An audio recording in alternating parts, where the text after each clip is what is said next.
Hey, what's up, guys? So in this video, we're going to talk about what is a private buyer, how to sell to a private buyer, avoid unnecessary deductions, get best pricing, and make sure that you do good, solid business. So my name is Feldon Richards. I am a private buyer in the consumer electronics industry. My company name is NYC Phone Buyer. Started it back in 2019.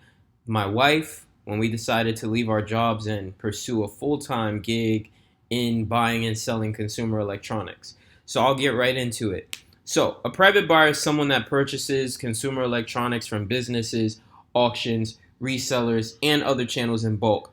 Now, the term can be applied differently based on the industry that you're in, but because we're talking about consumer electronics, I'm going to focus on a private buyer in the consumer electronics industry. So what do private buyers buy? They can buy a range of items. And like I mentioned before, it can vary based on industry.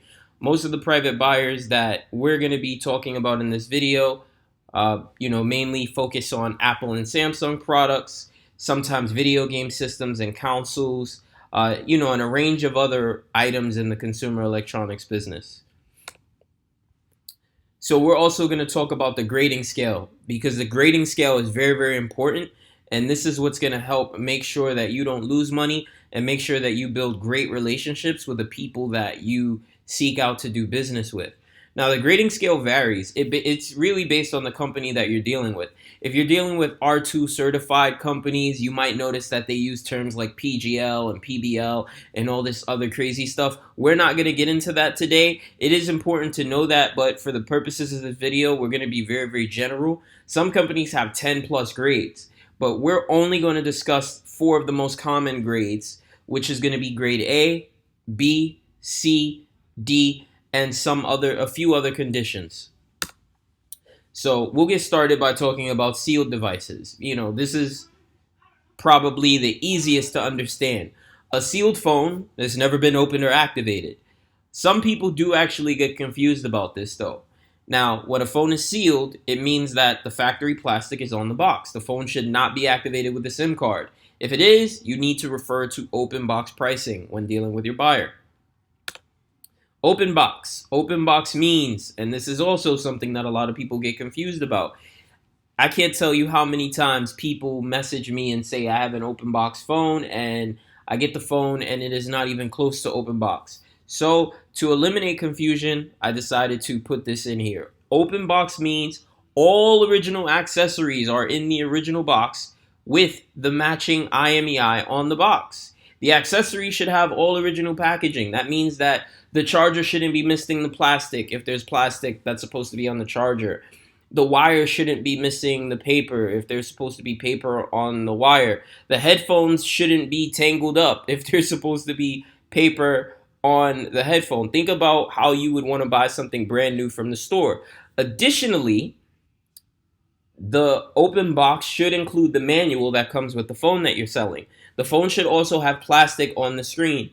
There's plastic that typically comes to cover the screens of a lot of phones so that they don't get scratched up during transit. The original plastic, not your own plastic, the original plastic, not a screen protector, the original plastic. I have to stress this because a lot of people miss this. They think that you throw a screen protector on a phone and now it's open box. No, it's used.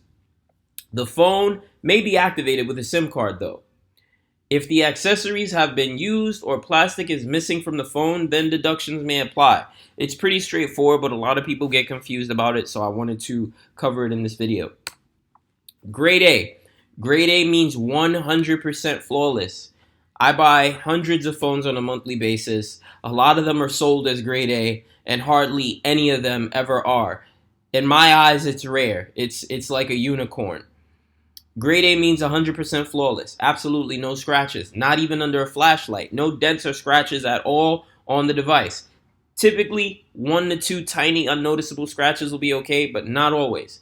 Grade A is very uncommon on used items. It's very uncommon. Why? Because a used item is a used item.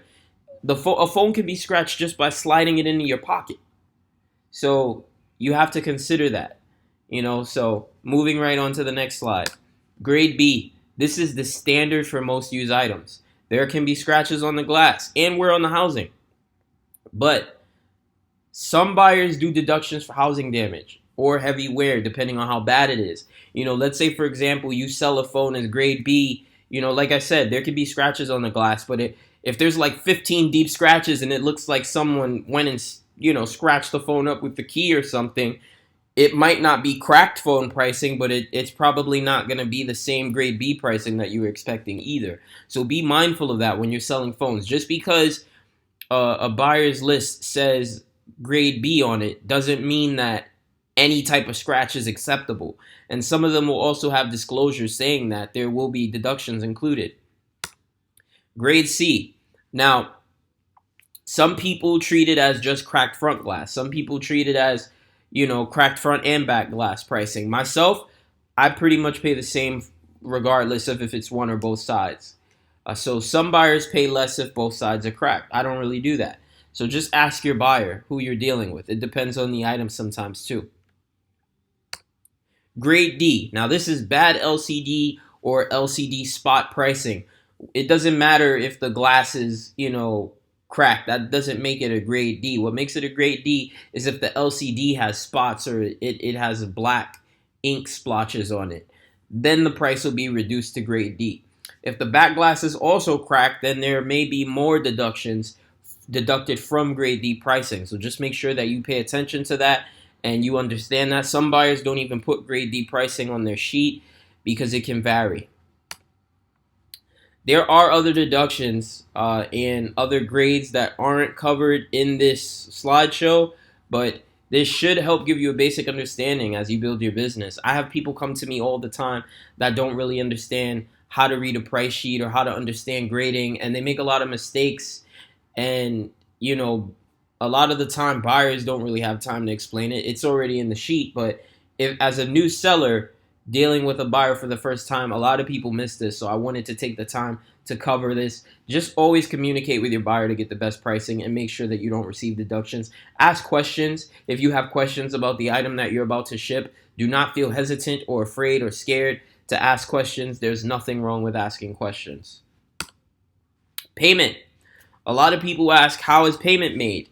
So I'll go right into that. Payment can be made up front with a PayPal invoice, but you'll typically be charged a 3% fee when you do that as the recipient. So if you're the person receiving the money, you're the one who's going to pay the fee. Payment can also be made with a bank wire or an ACH transfer once your buyer receives a product. So if you feel comfortable and you know them, you can ship them the goods up front and then they'll send you a wire when they receive it. Typically, wires have fees associated. Some buyers charge ACH fees as well. It depends on where they're sending the money from. If you deal with a US buyer, you probably won't pay fees if you wait for an ACH transfer. But you and your buyer should always communicate just to figure out what makes the most sense for the situation.